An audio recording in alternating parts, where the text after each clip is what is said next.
এই ভর্তা বাসায় বানালে ভাতের সাথে খাওয়ার জন্য আর কিছুই লাগবে না। সেকেন্ডের মধ্যে কাঁঠালের বীজ পরিষ্কার করে কাঁঠালের বীজের ভর্তা তৈরি করব।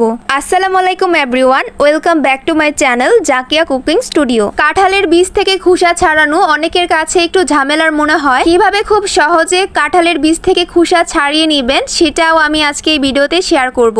তাহলে চলুন মেন ভিডিওতে চলে যাই। বিসমিল্লাহ। ভর্তা তৈরি করার জন্য আমি এখানে পরিমাণ মতো কাঁঠালের বীজ নিয়ে নিয়েছি। এখন আমি একটা করে কাঁঠালের বীজ নিয়ে একটা নাইফের সাহায্যে মাঝখান থেকে কাটবো, যাতে খুব সহজে কাঁঠালের বীজ থেকে খোসা ছাড়িয়ে নেওয়া যায়।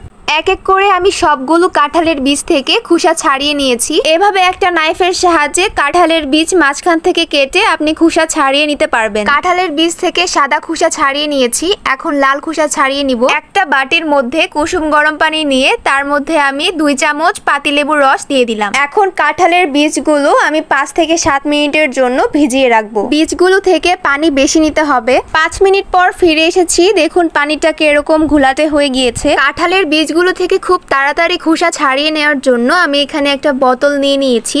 এই বোতলের মধ্যে কাঁঠালের বীজগুলো ভরে আমি অল্প পরিমাণ কুসুম গরম পানি দিয়ে দিব। তারপর 1-2 চামচের মতো পাতিলেবুর রস দিয়ে দিব। তারপর ভালো করে ঝেঁকে নিতে হবে। এর ফলে বোতলের মধ্যে যে ঘষা হচ্ছে তার মাধ্যমে খোসা ছেড়ে যাবে। বোতলের বাইরে থেকে দেখেও কিন্তু বোঝা যাচ্ছে যে ভিতরে খোসাগুলো ছেড়ে গিয়েছে। এখন আমি বোতল থেকে বীজগুলো বের করে নিব। দেখুন বীজগুলো কত ভালোভাবে পরিষ্কার হয়েছে, একটুও কিন্তু খোসা নেই। এভাবে আমি সবগুলো বীজের খোসা ছাড়িয়ে নিলাম। সবচেয়ে সহজ পদ্ধতিতে আপনাদেরকে কাঁঠালের বীজ পরিষ্কার করা দেখিয়ে দিলাম। চুলায় একটা কড়াইয়ে আমি পানি দিয়ে দিয়েছি। পানির মধ্যে 1/2 চামচ হলুদের গুঁড়া দিয়ে দিলাম। 1/2 চামচ লবণ। খোসা ছাড়িয়ে নেওয়া কাঁঠালের বীজগুলো এখন এর মধ্যে দিয়ে দিব। কাঁঠালের বীজগুলো সিদ্ধ করে নেওয়ার জন্য আমি একটা ঢাকনা দিয়ে ঢেকে দিলাম। এখন ঢাকনা খুলে দেখে নিব কাঁঠালের বীজগুলো কতটা সিদ্ধ হয়েছে। দেখেই বোঝা যাচ্ছে খুব ভালোভাবে সিদ্ধ হয়ে গিয়েছে। এখন পানি ঝরিয়ে তুলে নিব। কড়াইটা পরিষ্কার করে সরিষার তেল দিয়ে দিব।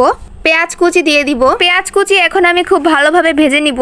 পেঁয়াজটাকে ভালো করে ভেজে নিয়েছি। এখন আমি ভাজা পেঁয়াজটাকে তুলে নিচ্ছি। তারপর কুয়ো কোড়া রসুন ভেজে নিব। ভেজে নেওয়া কুয়ো রসুনগুলো তুলে নিব। 4-5টা শুকনো মরিচ ভেজে নিব। ভেজে নেওয়া শুকনো মরিচগুলো তুলে নিব।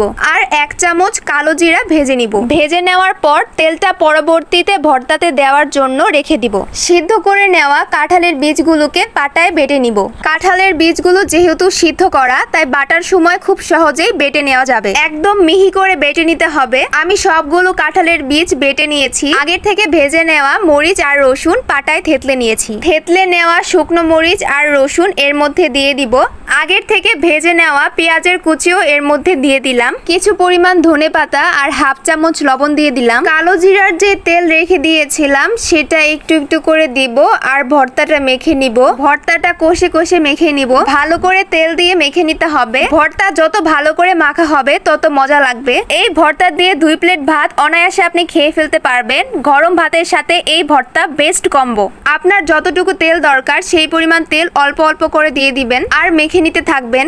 আমার ভর্তা তৈরি হয়ে গিয়েছে। গরম গরম ভাতের সাথে এই ভর্তা খেতে অনেক মজা লাগে। কাঁঠালের বিচি খেয়ে ফেলে দিবেন না। কাঁঠালের বিচি দিয়ে এরকম মজার ভর্তা বাসায় বানিয়ে অবশ্যই খাবেন। আর আমাকে কমেন্ট করে জানাবেন আপনার কেমন লেগেছিল খেতে। আর আমার এই ভিডিওটি কে কোথা থেকে দেখছেন অবশ্যই কমেন্ট করে জানাবেন। আর আমার চ্যানেলে নতুন এসে থাকলে আমার চ্যানেলটিকে সাবস্ক্রাইব করে পাশে থাকা বেল আইকনটি অন করে দিবেন। আর আমার এই ভিডিওটি ফেসবুক থেকে দেখে থাকলে আমার ফেসবুক পেজটিকে ফলো করে দিবেন। আল্লাহ হাফেজ।